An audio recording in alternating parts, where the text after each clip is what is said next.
العالمين الرحمن الرحيم مالك يوم الدين إياك نعبد وإياك نستعين اهدنا الصراط المستقيم صراط الذين أنعمت عليهم غير المغضوب عليهم ولا الضالين رب اغفر لي ولوالدي آمين. الحمد لله والصلاة والسلام على رسول الله حبيبنا وحبيب الله وعلى آله وصحبه ومن والاه أما بعد رب اشرح لي صدري ويسر لي أمري واحلل عقدة من لساني يفقهوا قولي اللهم لك الحمد وإليك المشتكى وأنت المستعان ولا حول ولا قوة إلا بالله العلي العظيم آمين آمين يا رب العالمين. Para penuntut ilmu yang sama dimuliakan oleh Allah Subhanahu wa taala. Alhamdulillah pada malam ini Allah masih mempertemukan kita dalam keadaan sehat walafiat.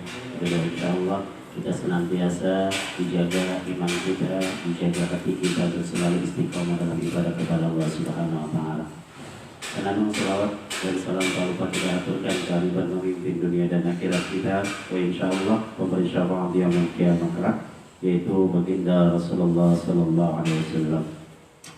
Kita masih membahas hadis Mukhtar al-Hadis Nabawiyah yang dikarang oleh almarhum Masyad al-Hasimi, yang mudah-mudahan dari kajian hadis ini kita berharap dan memohon kepada Allah kita dijadikan sebagai umatnya Nabi Muhammad sallallahu alaihi wasallam dan juga diberikan syafaatnya baik syafaat saat ini maupun syafaat ujma di yaumil qiyamah. Amin ya rabbal alamin. Masuk pada hadis yang ke-48, masih dalam huruf alif.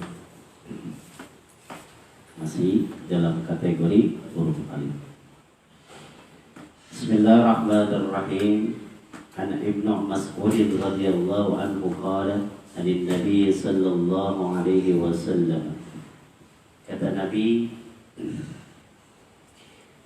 addi ma faradallahu 'alaika takun min a'badin nasi wajtanib ma harramallahu 'alaika takun awra'an nasi warda bima qasamallahu laka takun min agnan nasi. Addi, tunaikan, kerjakan, ma faradallahu 'alaika, segala sesuatu yang Allah fardukan kepada kamu. Kerjakan, tunaikan apa yang Allah perintahkan kepada kamu. Apa saja di antaranya yang kita pahami perintah Allah? Di antaranya sholat, puasa Ramadan, zakat fitrah, haji jika memang mampu dalam kondisi mampu di sini dan di saat berangkat haji. Ini salah satu hal yang difardukan oleh Allah Subhanahu wa taala. Apa tujuannya kita melaksanakan yang Allah perintahkan? Takun min a'badin nasi. Kalau kamu sudah melaksanakan segala perintah Allah, maka kamu akan dinilai oleh Allah sebagai hamba yang ahli ibadah. Ini harus kita pahami. Kalau kita sudah rajin beribadah kepada Allah, istiqomah dalam sholatnya, istiqomah dalam puasa Ramadannya setiap 1 tahun hanya 1 bulan, istiqomah dalam zakatnya 1 tahun dalam 1 tahun, maka mudah-mudahan Allah menilai kita sebagai ahli ibadah kepada Allah Subhanahu wa taala. Karena sesuatu yang paling berat dari ibadah adalah istiqomah. Sekali lagi, sesuatu yang paling berat dalam hal ibadah adalah istiqomah. Mungkin saat ini kita masih bisa sholat berjamaah setiap waktunya, dari subuh, zuhur, asar, maghrib, isya, ketemu lagi subuh. Tapi satu hari Allah memberikan satu ujian kepada kita. Hasiban nasu yatruku ayyaqulu amanna wa hum la yuftanun. Kalau kamu sudah pengen istiqomah dalam hati kamu dalam ibadah, maka jangan kira saya mendiamkan Anda, kata Allah. Akan saya berikan ujian yang membuat kamu bisa malas, bisa rajin. Maka sebaik-baik manusia atau hamba Allah adalah yang istiqomah dalam ibadah. Contoh, di bulan Ramadan berapa banyak orang yang dikaruniakan hidayah dan taufik untuk sholat jamaah. Tapi setelah Ramadan, ini yang sulit. Ini yang sulit. Maka kita memohon kepada Allah, ya Allah istiqomahkan hati kami ya Allah dalam hal kebaikan, berbuat baik kepadamu. Baik dalam sholatnya, baik dalam puasanya, baik dalam hal baca Qur'annya. Contoh kedua, berapa banyak Allah berikan hidayah dan taufik ketika Ramadan selalu membaca Quran. bahkan menyempatkan diri dalam membaca Quran. Maka kalau kita telaah dan kita ambil hikmah daripada hikmah virus saat ini, itu tidak ada alasan seseorang yang balik yang tidak menghatamkan Al-Quran pada bulan Ramadan ini. Kenapa? Sebab lebih banyak di rumah ketimbang keluar rumah. Nah, apa hikmahnya lagi? Sesuatu yang aneh kalau saat bulan Ramadan ini dengan adanya virus kita kagak selesai. Artinya ada yang bolong-bolong dalam sholat tarawihnya, khususnya bagi laki-laki. Mungkin kalau perempuan ada masalah. Anehnya, hal itu hanya diberikan hanya orang-orang yang khusus. Maka kata Nabi, kalau Anda sudah menunaikan sesuatu yang difardukan sama Allah, ahli ibadah, saya akan menganggap, kata Allah, saya akan menganggap Anda sebagai ahli ibadah. Maka sekali lagi, memohonlah kepada Allah untuk istiqamah dalam ibadah kepada Allah Subhanahu wa Ta'ala. Nah, itu mudah-mudahan senantiasa kita dapat. Dengan cara apa? Ya Allah, dan Kau turunkan iman kami, dan Kau turunkan daripada kondisi-kondisi rasa rajin kami. Yang tadinya baca Quran bisa di bulan Ramadan 1 hari 1 juz, kemungkinan karena ada rasa malasnya, hidayahnya nggak sampai ke hati, yang akhirnya bisa meninggalkan membaca Quran pada 1-24 kali jam. Mudah-mudahan itu tidak terjadi sama kita. Wajtanib ma haramallahu 'alaika takun awra'an nasi. Wajtanib, jauhilah hal-hal yang Allah haramkan atas dirimu. Segala sesuatu yang Allah haramkan jauhin. Wajtanib, sejauh-jauhnya. Agar kenapa? Alaika takun awra'an nasi, niscaya kamu akan menjadi manusia yang berikhtiar. Ikhtiar itu wara', yang terjaga diri dari sesuatu yang syubhat. Kalau sudah menjauhkan dari sesuatu yang haram, maka Allah akan selalu berikan kita pada yang halal. Maka ada dalam bahasa istilah filosofisnya bahwa kalau seseorang hamba yang biasa mencari rezeki yang haram, maka Allah akan jauhkan dari rezeki yang halal. Sebaliknya, kalau Allah kalau ada hamba Allah yang biasa mencari rezeki yang halal, maka Allah jauhkan dari rezeki yang haram. Bahkan dia malas buat makan yang haram. Misal, kita biasa kumpul di satu tempat, kalau bahasa anak sekarang namanya base camp. Suatu saat ada seorang di antara teman kita misalnya nyolong mangga misalnya, tahu dia kasih ke tempat base camp kita. Kalau ada hamba yang biasa makan rezeki yang halal, padahal dia pengen tuh, tapi karena dia dijaga ya Allah dari rezeki yang haram, maka dia akan terhindar dari mangga yang tadi hasil mencuri. Maka mohonlah kepada Allah rezeki halal dan thayyiban. Bahkan Nabi pun mengajarkan sama kita, setiap habis sholat subuh punya doa dia yang diajarkan sama Nabi. Allahumma jibni ilman warzuqni fahman wa amalan mutaqabbalan wa rizqan halalan thayyiban katsiran mubarakan. Allahumma jibni ilman, ya Allah tambahkanlah setiap hari ilmu kepadaku. Warzuqni fahman, karuniakanlah pemahaman bagi kami. Sebab kalau belajar doang kagak paham repot. Wa amalan mutaqabbalan, dan terimalah amal-amal baik kami ya Allah. Wa rizqan halalan thayyiban katsiran mubarakah, dan berikanlah rezeki yang halal lagi baik dan penuh dengan keberkahan dari Allah Subhanahu wa taala.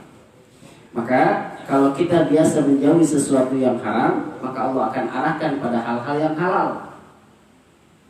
Dan sebaliknya, kalau kita biasa melakukan atau memakan sesuatu yang haram, maka Allah akan jauhkan dari sesuatu yang halal. Ini yang kita takuti. Kita alhamdulillah kalau kita biasa sering ke masjid, kita sholat berjamaah di masjid, bahkan satu hari kalau kita sholat sendiri di rumah rasanya gak enak. Rasain, antum yang biasa sholat jamaah nih, yang bagi laki-laki khususnya, ketika antum sholat sendirian di rumah kayaknya ngaco gitu. Kayaknya ngaco. Kalau udah ada perasaan ngaco kayak gitu, berarti antum dituntut sama Allah agar antum jangan sampai telat yang namanya sholat jamaah. Jangan sampai telat. Mudah-mudahan kita selalu dilindungi oleh Allah Subhanahu wa taala dari segala sesuatu al-wara' yang artinya kita bisa menuju pada sifat wara'nya di antara para manusia. Wara' itu adalah al-wara'ah yang terjaga dari sesuatu yang syubhat yang harus ikhtiar, hati-hati. Namanya wara'. Enggak makan sembarangan. Ketika dikasih sesuatu kita tanya dari mana, dari siapa. Jangan main makan aja. Ini namanya rakus ya. Bahaya. Waro kalau diserap ke dalam bahasa Indonesia apa tuh? Maruk ya. Kalau makan wah.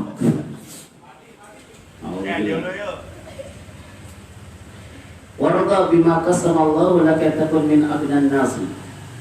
Dan redalah kamu, ikhlaslah kamu dengan apa yang Allah berikan kepadamu. Baik dari rezeki yang sedikit, baik dari rezeki yang banyak, baik dari rezeki yang kurang, baik dalam kondisi sakit, baik dalam kondisi sehat. Takun min abnan nas. Kalau kamu sudah reda apa yang Allah berikan, yang diberikan kepadamu, niscaya kau menjadi orang paling kaya sedunia. Ini diantaranya adalah banyak orang yang dilebihkan hartanya oleh Allah tapi merasa kurang. Banyak orang yang dipandang sama saudaranya, sama tetangganya, sama handai tolannya, si fulan orang kaya, si fulan orang kaya. Karena melihat daripada bentuk fisik rumahnya. Misal, dari kendaraannya yang begitu bagus, dari rumahnya yang bertingkat-tingkat, dari kontrakannya yang banyak, orang mandang dia kaya. Tapi ternyata ada hamba Allah yang dipandang oleh manusia kaya, tapi dia merasa kurang. Kenapa? Karena dia tidak redha, tidak bersyukur dengan apa yang Allah berikan kepada dia. Maka pada intinya adalah Allah tidak pernah memberikan sebuah kesulitan pada hambanya selama hambanya itu bersyukur. Makanya kalimat Al-Quran sering kita baca, qalilan ma tashkurun, sedikit sekali hamba-hambaku yang bersyukur.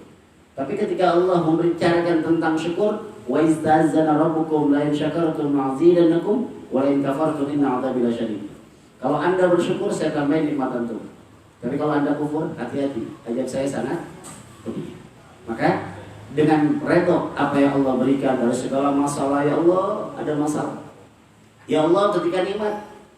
Karena kebanyakan kita merasa bahagia cuma ketika mendapatkan nikmat dari Allah Subhanahu wa Ta'ala.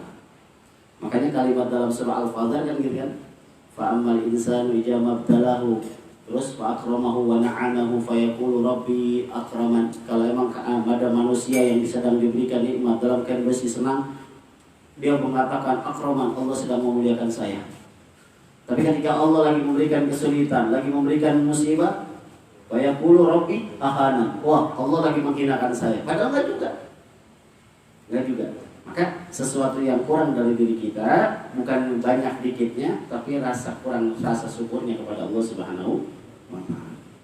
Contoh, ketika kita lapar, diawali dengan baca bismillah. Ketika diakhiri dengan selesai makan, kita baca apa? Alhamdulillah. Ini rasa syukur. Alhamdulillah, nambah lagi. Oh, repot lagi kalau nambah lagi. Kekenyangan jadi dosa. Dan hati-hati, makanan yang tadinya halal karena kita berlebihan.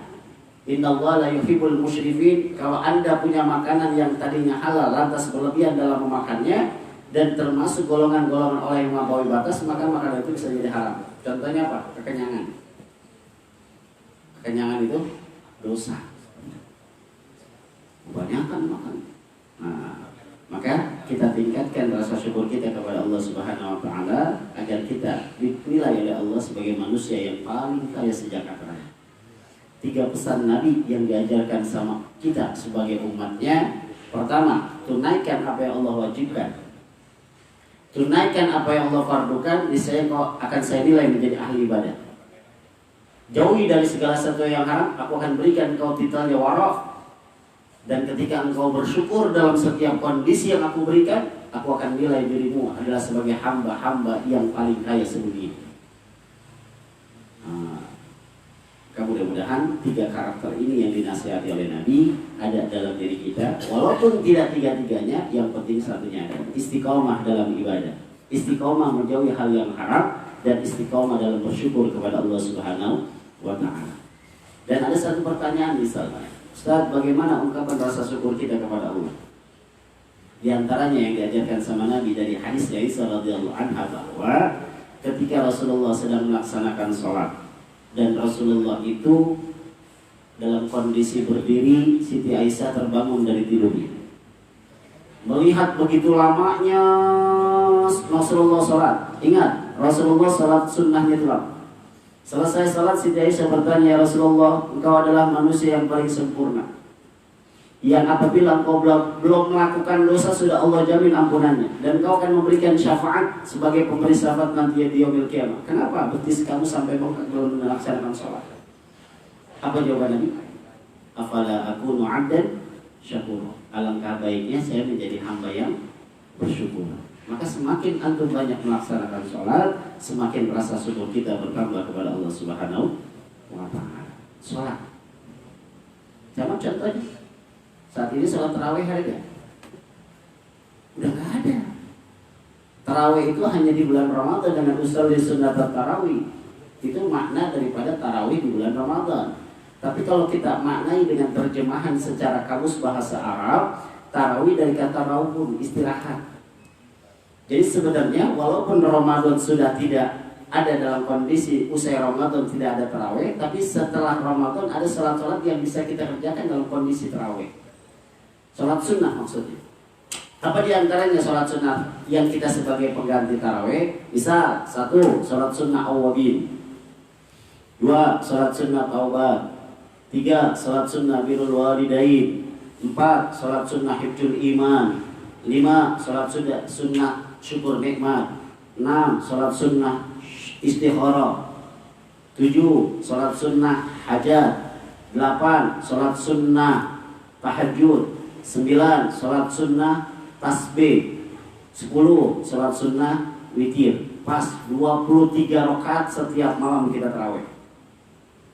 Banyak amat sholatnya. Banyak amat.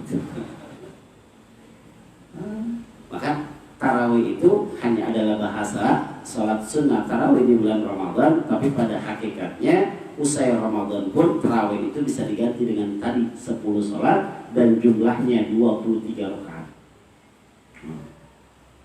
Sholat mulus kan? Iya. Kalau orang yang merasa banyak dosa ya sholat.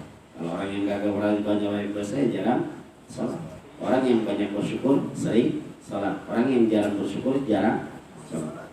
Mudah-mudahan di antara 3 sifat kita ini menunaikan apa yang Allah wajibkan, menjauhi dari sesuatu yang Allah haramkan, dan merasa bersyukur serta redha dengan apa yang Allah berikan, maka titel kita di antaranya 3 hal, dan Allah berikan wujudan pada diri kita.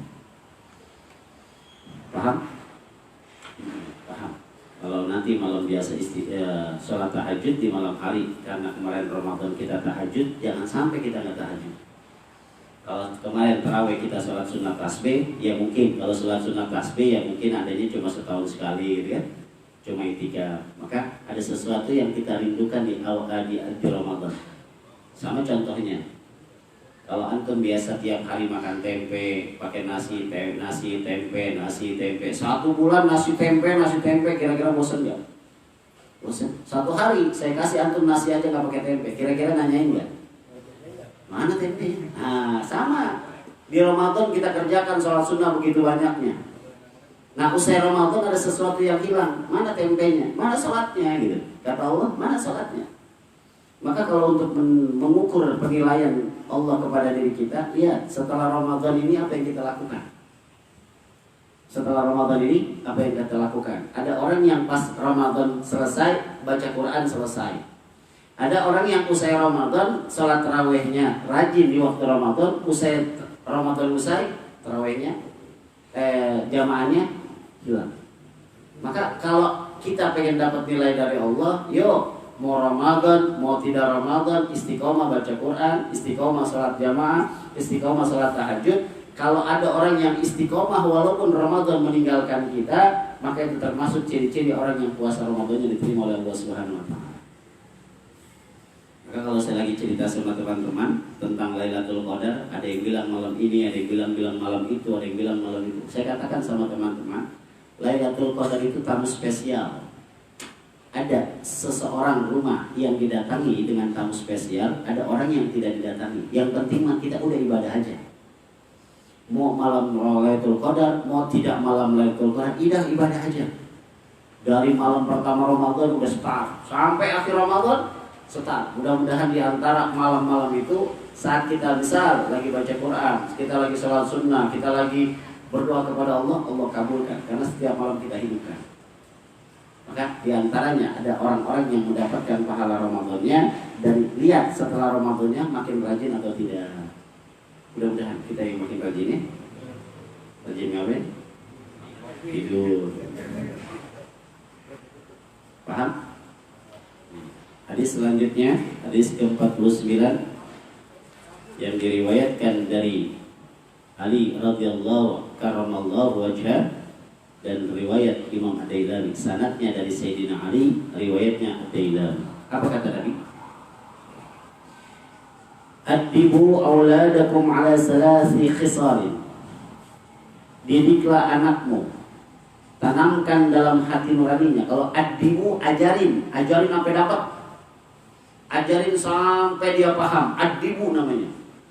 Auladakum, anak-anak kamu. Nabi menggunakan auladakum. Bisa anak didik, bisa anak kandung, bisa anak tiri, bisa anak angkat. Ini semua anak-anak.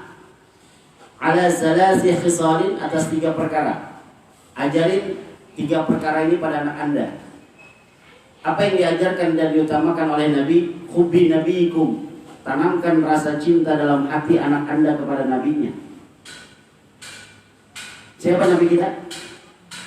Nabi Muhammad. Siapa bapaknya? Bapaknya Abdullah.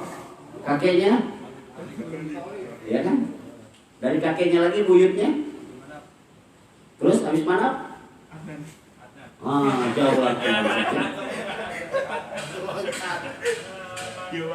Nah, ada 3 kriteria dalam mendidik anak, dalam mengkaji rasa cinta untuk kepada Nabi Sallallahu Alaihi Wasallam. Pertama, kenalkan siapa itu Muhammad. Nah, tahukah kamu siapa Muhammad? Misal, kita yang menjelaskan sebagai orang tua, sebagai bapak guru atau sebagai ibu guru, Nabi Muhammad itu manusia spesial. Kita bacakan sejarahnya, lahir pada tahun gajah 12 Rabiul Awal. Walaupun itu tidak tahu sejarah, tapi kita pahamkan dulu. Ini Nabi Muhammad. Tanamkan rasa cinta itu. Kalau dia sudah senang dengan nama Nabi Muhammad, maka biasanya zaman sekarang lebih mudah. Setelkan kalimat sholawat. Ya Nabi, Assalamualaikum. Atau ya kalimat-kalimat mahalul qiyam. Ya kan? Sekarang berbagai macam daripada pengajaran untuk mencintai seorang Nabi untuk mendidik anak-anak kita. Kalau sudah kenal dengan Nabi Muhammad, sudah sering menyebutkan kalimat-kalimat sholawat, nanti perkenalkan. Nah, nih babanya Nabi Allah Muhammad, nih ibunya Nabi Allah Muhammad. Kenalkan dulu.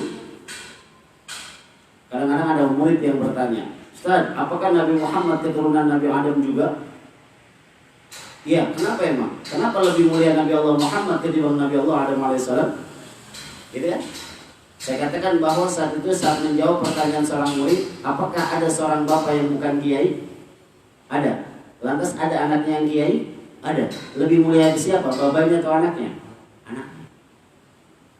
Jadi artinya bahwa walaupun Nabi Allah Muhammad, Nabi terakhir, masih dan dalam kondisi masih keturunan Nabi Allah Adam, dan Nabi Muhammad ini dispesialis oleh Allah Subhanahu Wa Taala. Makanya ketika Nabi Allah Muhammad punya jalur dari bapaknya sampai kakeknya sampai buyutnya, itu ujung-ujungnya kepada Nabi Allah Adam alaihissalam. Ujung-ujungnya Nabi Allah Adam alaihissalam. Maka untuk pertama kali ketika seorang bayi yang baru dilahirkan, yang dari rahim seorang ibu yang muslim, maka tidak diperdengarkan kecuali kalimat Allah dan kalimat Nabi Muhammad SAW. Kalimatnya azan dan iqamah. Yuk, tanamkan cinta sama Nabi. Makanya kalau kita sebagai orang tua di rumah, misal punya HP, di-download lagu-lagunya, lagu-lagu Indonesia, lagu rock, lagu pop, lagu barat, lagu Inggris misalnya, pasti anaknya akan bisa nyanyi yang sesuai dengan apa yang disetel oleh ibunya atau bapaknya.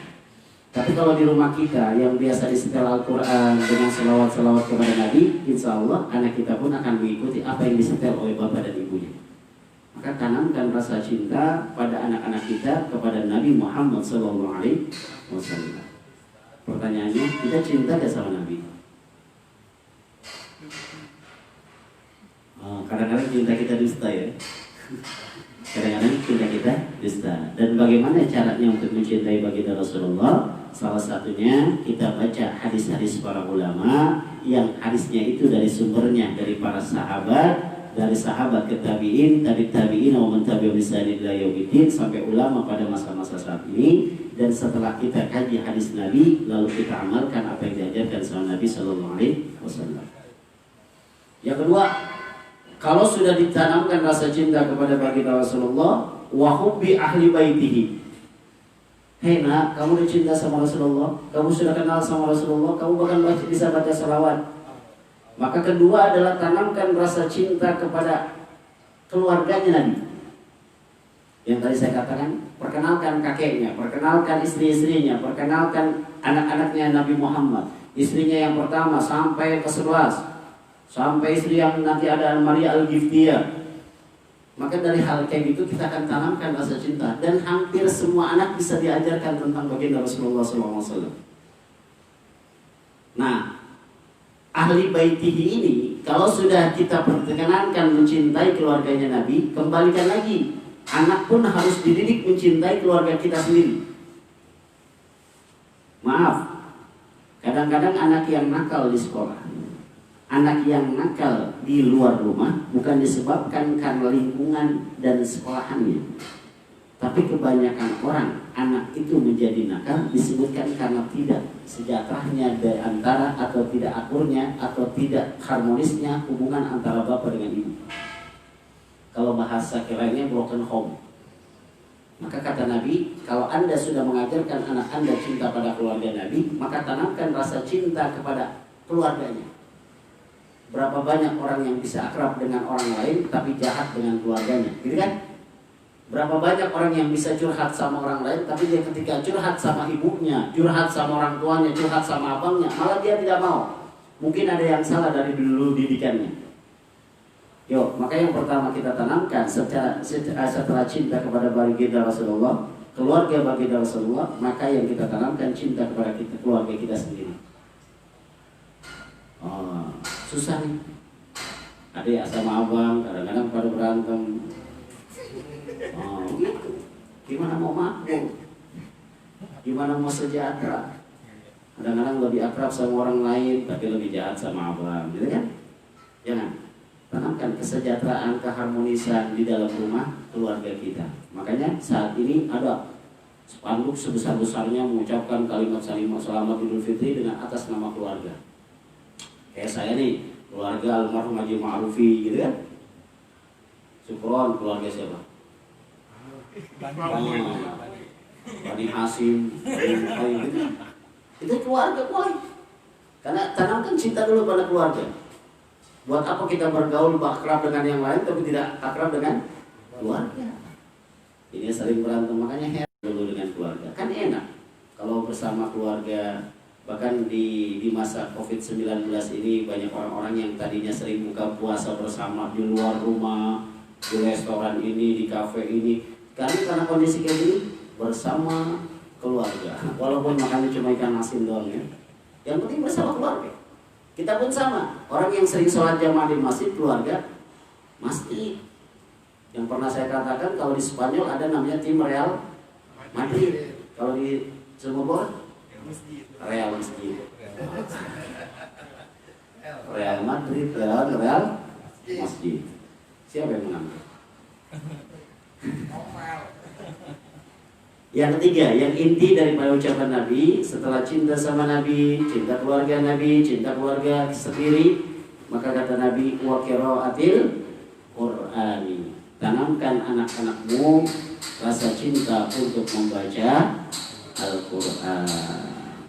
Senang gak kalau melihat anak kita rajin baca Quran? Senang. Bahkan kemarin ketika saya memberikan motivasi pada anak-anak, dia ngafal surah ini, ngafal surah itu kalau orang tuanya yang paham, girang banget, girang. Ya Allah, terima kasih ya Allah, anak saya sudah ngafal Quran ya Allah.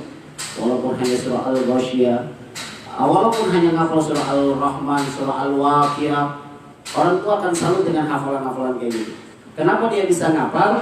Hobi, cintanya dulu sama Al-Quran.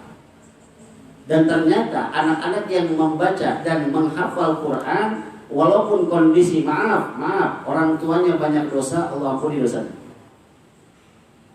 Si fulan misal jadi anak yatim, tiba-tiba maaf, orang tuanya dulu bapaknya begini dalam kondisi jauh dari Allah.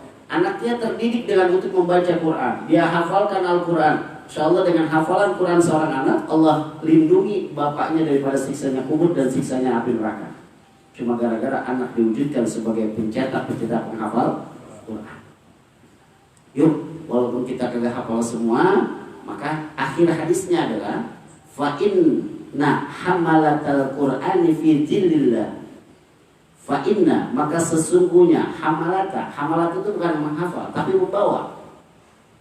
Jadi kalau kita terjemahin, maka sesungguhnya orang yang sering baca Quran, sesungguhnya anak-anak yang sering baca Quran fi dhillillahi, pada dalam naungan Allah Subhanahu wa taala. Kalau antum punya anak sering baca Quran, itu anaknya dinaungi sama Allah, orang tuanya dinaungi sama Allah, kakaknya, adiknya, keluarganya dinaungi sama Allah Subhanahu wa taala. Cuma gara-gara di antara urutan keluarga ada orang yang rajin baca Quran.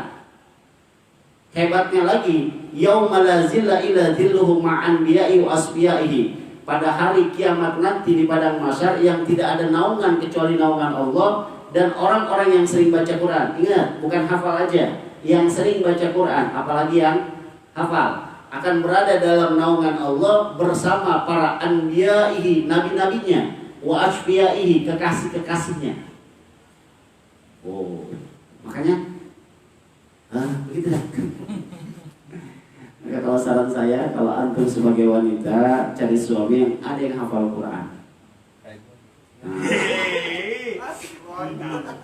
Gak apa-apa menghayal. Menghafal Quran itu bagus. Hamalat yang sering baca Quran. Makanya kalau prinsip kami bahwa kalau memang kami bukan diwujudkan dan diciptakan sebagai orang penghafal Quran, maka mudah-mudahan dituju dan diberikan hidayah untuk selalu membaca Quran. Karena setiap kebaikan itu diganti sama Allah 10 kebaikan, balasnya 10 kebaikan. Satu kebaikan dibalasnya 10. Antum sedekah, satu sekali sedekah 10 kebaikan. Antum zakat, satu kebaikan zakat Allah berganti 10. Beda dengan Al-Quran.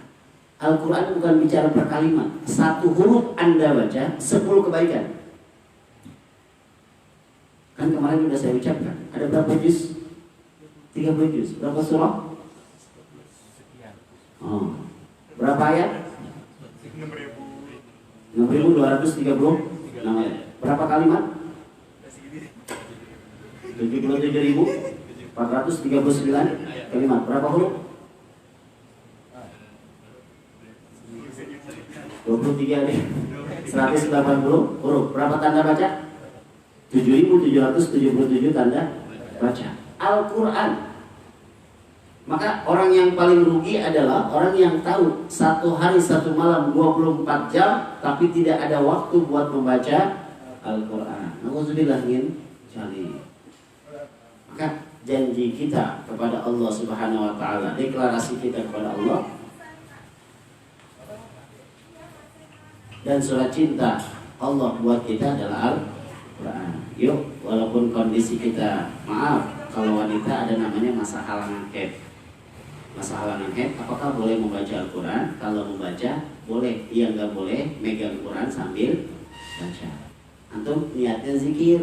Misal, antum lagi haid, antum hafal dari surah An-Naba, amma yatasaalun, antum hafal, maka tiap hari dibaca amma yatasaalun, an-nabail ladzi, baca ulang-ulang.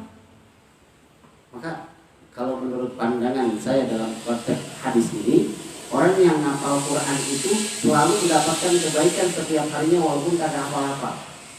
Misal, antum ngapal surah An-Naba, yang antum hafal cuma 3 ayat. Bismillahirrahmanirrahim. Amma yatasaalun anin nabail apa ya? Oh iya, anin nabail azim. Anin nabail azim diulang-ulang udah 3 kali. Anin nabail.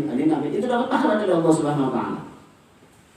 Maka rugi kalau satu hari itu kita nggak baca Quran. Maka bahasa saya, orang yang galau itu adalah orang yang hafalannya kagak nambah-nambah dan yang apa yang dia hafal dihilangkan dalam hatinya. Sama. Satu contoh, ketika saya ingin menjadi imam di sholat subuh pada subuh pagi yang membaca surah Alif Lam Mim Sajadah, itu sebelum saya tampil di hadapan jadi imam, saya pun mengulang-ulang hafalan itu. Bahkan surah Alif Lam Mim Sajadah ini menjadikan sarapan saya setiap sore. Habis asar saya baca. Jadi kalau boleh memberikan sebuah amalia, satu, kalau habis sholat subuh itu bacanya Al-Waqiah. Kalau habis sholat zuhur bacanya Ar-Rahman. Kalau habis sholat asar bacaannya As-Sajdah. Habis asar As-Sajdah. Habis maghrib Yasin. Habis isya Al-Mulk. Antum 40 kali baca hafal semua. Kalau Pentiumnya 94. Pentiumnya 94. Bahkan saya surah Al-Kahfi itu nggak usah hafal. 1 bulan ada 4 Jumat, ya kan? Dan setiap 1 bulan itu ada 4 Jumat. Setiap malam Jumatnya kita baca Yasin. 1 bulan itu kita 4 kali baca surah Al-Kahfi. 2 bulan 8 kali. Kalau 1 tahun kali 4 kali berapa?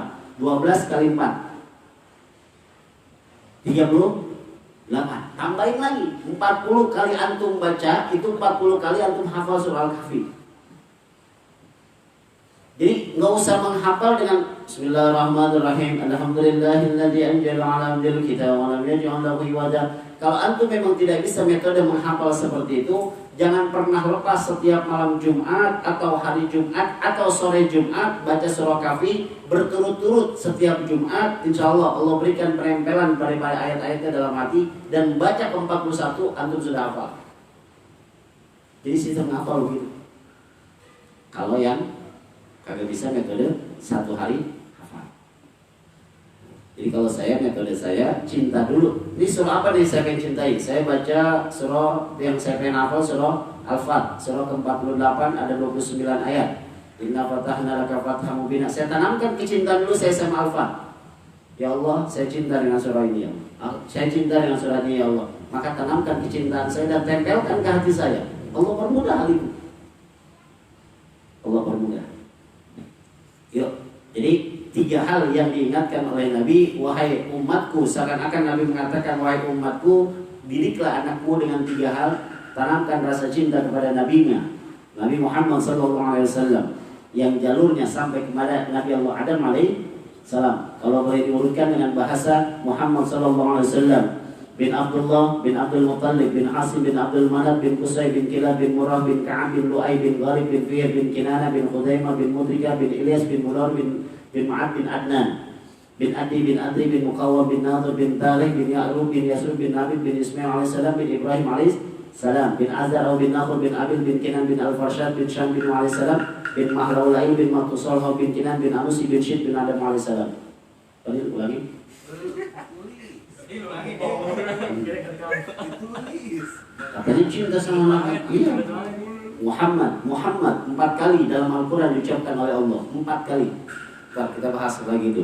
Yang penting saat ini tanamkan cinta kita, anak-anak kita kepada Nabi Muhammad. Tanamkan kecintaan yang kedua pada keluarga Nabi dan keluarga diri sendiri, dan tanamkan baca Quran setiap waktu kepada anak-anak kita. Nanti kalau memang ibunya, bapaknya mengajarkan Quran pada anaknya dan sudah wafat misalnya, dan anaknya istiqomah dalam membaca Al-Quran, maka Allah akan berlipat gandakan bagi orang-orang tuanya. Maka tidak ada yang merasa hebat di antara orang. Misal si A S1, si B S2, oh kerjaannya dokter, kerjaannya fulan bin fulan, tapi baca Qurannya enggak, tidak mendapatkan modal di akhirat. Kalau saya menyarankan sama teman-teman, silakan antum jadi dokter tapi pahami Al-Quran dan hadis. Silakan antum menjadi orang manajemen, jago ahli dalam manajemen pendidikan, dalam manajemen hal-hal akuntansi, tapi jangan lupa pahami Al-Quran dan hadis. Sama. Siapa bilang yang namanya Ibnu Sina, ahli kedokteran, beliau tidak paham dengan Al-Quran. Ibnu Rushd, jago dalam ilmu arkeologi, tapi dia hebat juga dalam Al-Quran dan hadis. Maka antum silakan, antum jadi pegawai apapun, tapi jangan lupa mengkaji Al-Quran dan hadis Nabi Sallallahu Alaihi Wasallam. Paham sampai sini? Yuk, jangan lupa baca Quran.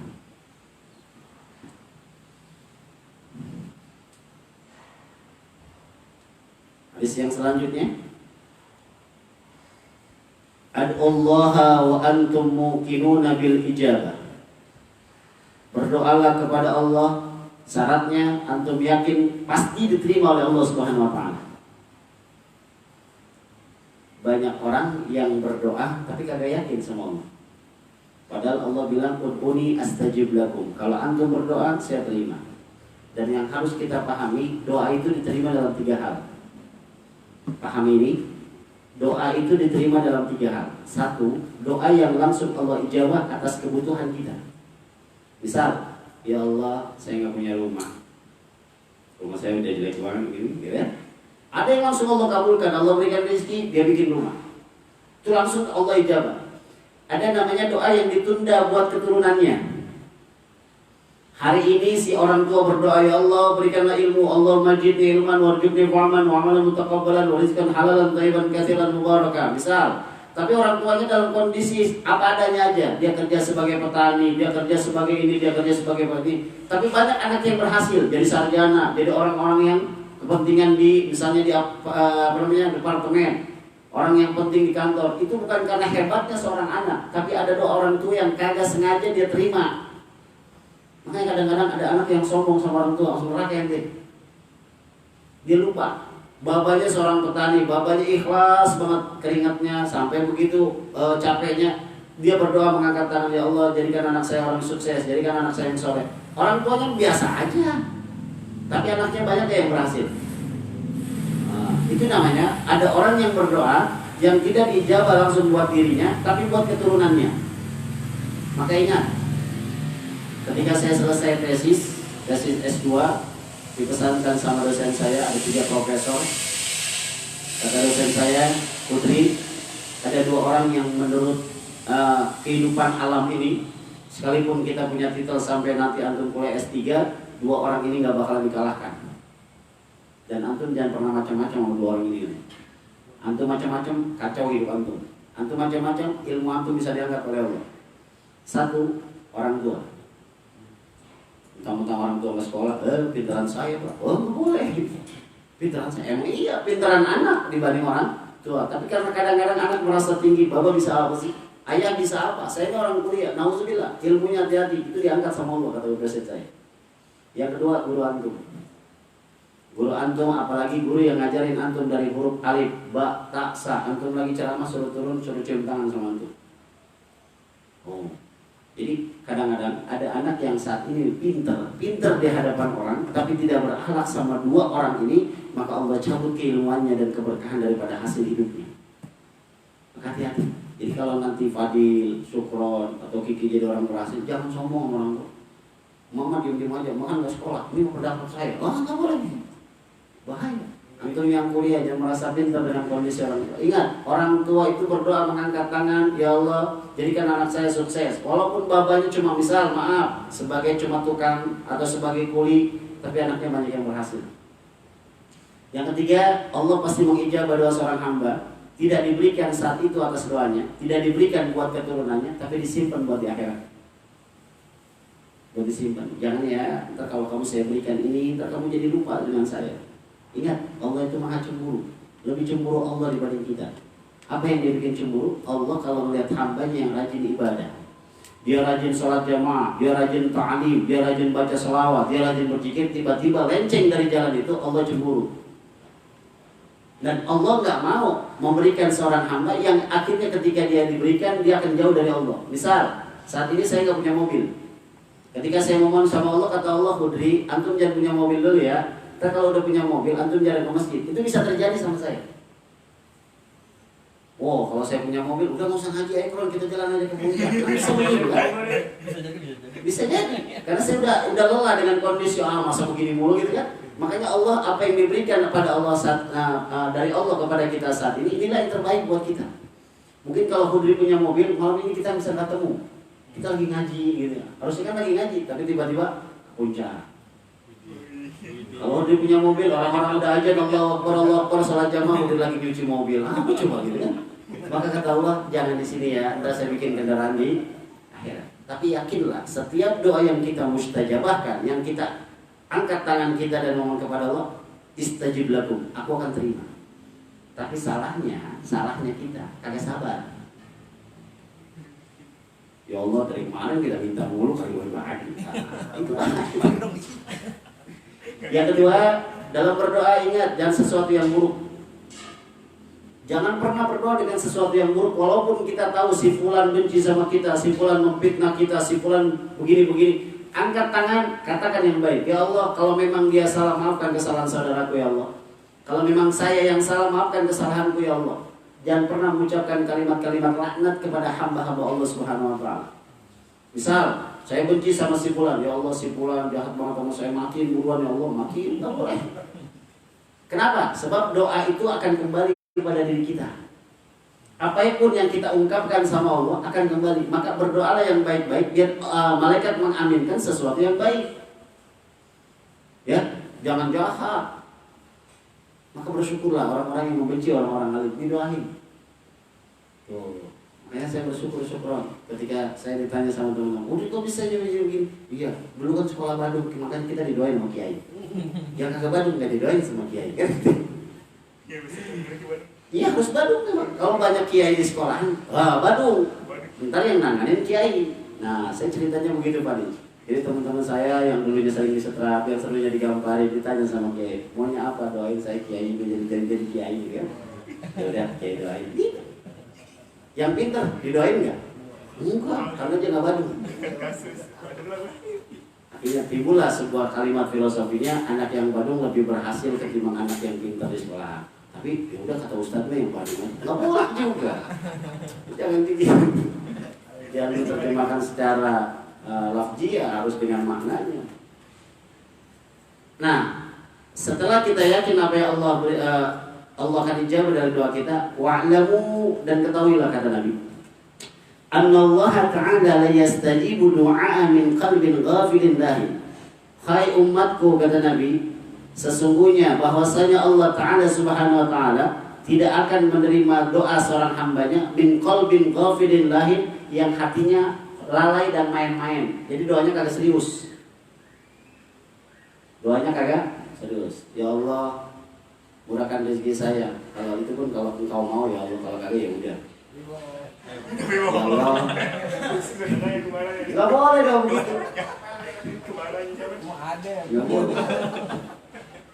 Nah, kadang-kadang doa suka bercanda sih ya. Nah, kalimat doa yang terbaik adalah dengan kalimat yang bisa kita pahami sendiri. Jangan coba bahasa Arab tapi kagak paham. Ya, dan jangan pernah lupa ketika kita lagi berdoa membawa sertakan nama orang tua. Ingat, antum minta apapun, ya Allah murahkan rezeki saya, pinterkan otak saya, hafalkan Quran dalam hati saya. Tapi lupa, Allah Rabbi firli wa liwalidayya warhamhuma kama rabbayani shaghira. Kata Allah, antum siapa? Maka kalau rezeki pengen banyak, rezeki pengen baik, ingat rezeki bukan hanya uang ya. Rezeki itu kalau antum pengen sehat, kalau antum pengen selalu semangat dalam hatinya, kalau antum pengen istiqomah dalam ibadahnya, perbanyak mendoakan Rabbi firli wa liwalidayya warhamhuma kama rabbayani shaghira. Nah, dari sinilah ketika kita berdoa jangan pernah main-main. Maka Nabi menganjurkan kepada kita, bahkan diperintahkan dalam surah Al-Isra surah 17 ayat ke-79, wa minal laili fatahajjad bihi nafilatan laka 'asa an yab'atsaka rabbuka maqaman mahmuda. Kalau pengen sukses tahajud. Karena tahajud itu adalah anak panah yang tepat sasaran. Antum pengen cerdas, tahajud. Antum pengen sukses dalam kuliah, tahajud. Antum pengen banyak rezeki dalam kondisi materi, tahajud. Katanya kalau ada orang yang menginginkan sesuatu tapi tidak tahajud, seakan-akan dia tidak serius dalam meminta kepada Allah Subhanahu wa Ta'ala. Kapan waktunya tahajud? Sekarang itu subuh adalah jam 4:30 lewat 5 menit. Antum bisa tahajud di akhir mendekati daripada waktu subuh, bisa jam 4. Yang tadinya jam 4 buat sahur, sekarang jam 4 buat tahajud. Karena itu waktu mustajabah. Kalau kemarin Ramadan tahadus binikmah saya setar misal dari jam 2, itu selesai pas jam 4 saya makan sahur. Kalau saya setarnya dari 2:30, itu kagak keburu makan sahur, kadang-kadang jam 4 lewat 10 menit. Maka saat ini ketika saya tidak sahur, kalau kita tidak sahur, maka tahajud itu jam 4 sampai menunggu azannya di masjid atau di mushola. Itu waktu yang paling tepat. Wa bil asharihum yastaghfirun, dan di waktu syahar. Jadi makna sahur itu bukan makan. Sahur itu terbitnya matahari dalam kondisi masih warna langit warna putih. Itu waktu yang mustajabah buat pemohon kepada Allah Subhanahu wa Ta'ala. Sampai di sini paham? Dan mudah-mudahan doa kita yang baik-baik Allah terima. Maka diantaranya doa yang paling hebat adalah doa memohon ampun daripada dosa-dosa kita dan dosa kedua orang tua kita serta saudara-saudara kita muslim dan muslimah. Paham? Satu lagi ya. Jam berapa? 1 menit lagi jam 9. Satu hadis lagi. Hadisnya dari An-Walid Abil Ahwas, riwayatnya dari Imam Hakim, iza atakallahu malan. Nah, apabila Allah memberikan harta kepadamu, malan maknanya materi. Kalau bentuknya malan materi, tapi kalau nikmat menyeluruh, nikmat sehat, iman, Islam. Tapi apabila kata Nabi Allah memberikan kepadamu materi, duitnya banyak, rezeki duitnya banyak, fal yura atharu nikmatillahi alaika wa karamatihi, maka perlihatkanlah, fal yura, lihatin, kasih tahu atharu, daripada bekas-bekas nikmat yang Allah berikan. Kalau antum banyak duit, istilahnya begini nih kalau bahasa orang Betawi, kalau antum banyak duit pakai baju jangan yang jelek. Kalau antum punya duit banyak jangan berlagak seperti orang susah. Lah duit banyak sih, kan gitu kan? Pakai minjem mulu. Kalau antum punya duit banyak, beliin mobil. Jangan minjem mulu. Kalau antum punya duit banyak, sedekahin. Wa karamati, kalau antum pengen mulia, banyak duit, sedekah. Kalau antum kagak pengen sedekah, tampakkan daripada inilah rezeki Allah. Makanya nauzubillah, ada orang yang kaya tapi pakaiannya sederhana, gitu kan? Itu bukan tawadu. Allah nggak senang kayak gitu. Udah tahu banyak duit, pelit, Allah nggak senang. Maka kata Nabi, kalau Allah berikan rezeki kepada kamu, berikan asarnya, bajunya yang bagus-bagus, jangan yang robek. Iya, yang sekarang aja orang susah pengen bagus, masa orang kaya kagak pengen bagus, gitu kan? Jadi nauzubillah, nyai kita lihat orang-orang tua kita dulu, sholat ibadah itu pakai mukena, kadang-kadang sampai kada kuning tuh betieng. Saya sekarang melihat nyai kayak gitu, siapapun nyainya, saya main ke rumah saudara, saya main ke rumah teman, nyai ya Allah, mukena jangan kayak gitu, besok saya beli. Jangan besok saya pulang sore saya beli nyai. Karena nyai saya dulu kalau pakai mukena tuh setiap pengen lebaran doang dicuci, udah pada berkuning. Sedih saya, ya Allah.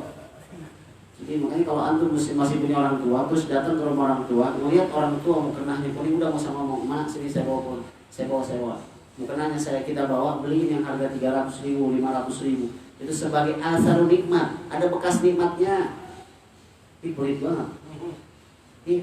Kalau kita beli baju yang harga misal 200.000, belikan orang tua yang lebih dari 200.000, berapa kira-kira? 300.000. Jangan kita yang lebih tinggi. Kadang-kadang kita sombong. Mak baju jelek banget. Ya iya loh, gak dibeliin. Coba kalau kita yang beliin.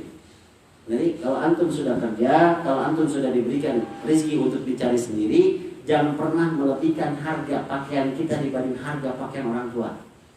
Jadi kalau standar ukur saya begitu. Kalau saya misal Allah berikan saya punya mobil, maka tidak akan mengajak yang lain kecuali orang tua. Karena saya dulu punya cita-cita sama bapak, emang lu pengen beli mobil di, insya Allah bah. Kalau saya beli mobil, bapak saya ajak jalan-jalan ke mall, ngapain? Naik tangga jalan. Habis itu pulang. Gitu. Jadi kalau nikmat itu jangan pelit, tampakkan. Kalau antum pengen tidak menampakkan dengan karomihi, lihat kemuliaan dengan infak, dengan sedekah, dengan baris tangan loyalitasnya. Ini tanda orang bertakwa nih. Jadi orang takwa itu bukan hanya rajin sholat, Allahu Akbar, jidatnya pada itu, bukan. Ciri khasnya antum lihat surah Al-Baqarah 133 sampai 134. Orang yang takwanya dan dinilai takwa oleh Allah, loyalitas sosialnya lebih tinggi dibanding banyak ibadah. Nah, kita kaji mudah-mudahan ada waktu, dan ini adalah anjuran Nabi Sallallahu Alaihi Wasallam. Jangan sampai kita merasa pelit dengan diri sendiri. Bahkan maaf, ada orang kaya sama dirinya aja pelit, gimana sama anaknya, sama istrinya. Ya, wa may yuqasuha nafsi faulaika humul muflihun. Siapa orang yang Allah angkat sifat pelitnya, maka dia termasuk orang beruntung di dunia dan di akhirat. Mudah-mudahan Allah jaga sifat kita dan sifat pelitnya di hati kita. Amin ya rabbal alamin. Mungkin nanti ada satu pertanyaan, dan kita tutup dulu hadis ini sampai hadis selanjutnya. Subhanakallahumma wa bihamdika asyhadu an la ilaha illa anta astaghfiruka wa atubu ilaik. Allahumma shalli wa sallim ala sayyidina Muhammadin wa ala ali sayyidina Muhammad. اللهم تقبل منا دعاءنا وتوباتنا وصلاتنا وصيامنا وركوعنا وسجودنا وقراءة القرآن وتمم تفسيرنا يا الله يا رب العالمين. اللهم الهمنا علما افقه باوامرك وفوائدك وارزقنا فهما اعلم بك كيف ناديك يا ارحم الراحمين. اللهم ارزقنا فهم النبيين وحفظ المرسلين والهام الملائكه المقربين برحمتك يا ارحم الراحمين. اللهم اغفر لنا ذنوبنا ولوالدينا وارحمهما كما ربيانا صغارا. اللهم اغفر لنا ذنوبنا ولوالدينا وارحمهما كما ربيانا صغارا. اللهم اغفر لنا ذنوبنا ولوالدينا وارحمهما كما ربيانا صغارا. اللهم اجعلنا ولدا صالحين وبنات صالحات نافعين ونافع الوالدين ولأمة المسلمين والمسلمات. اللهم اجعلنا من أمة النبي محمد صلى الله عليه وسلم. ربنا آتنا في الدنيا حسنة وفي الآخرة حسنة وقنا عذاب النار. سبحان ربك رب العزة عما يصفون وسلام على المرسلين والحمد لله رب العالمين. تقبل الله. السلام عليكم ورحمة الله وبركاته.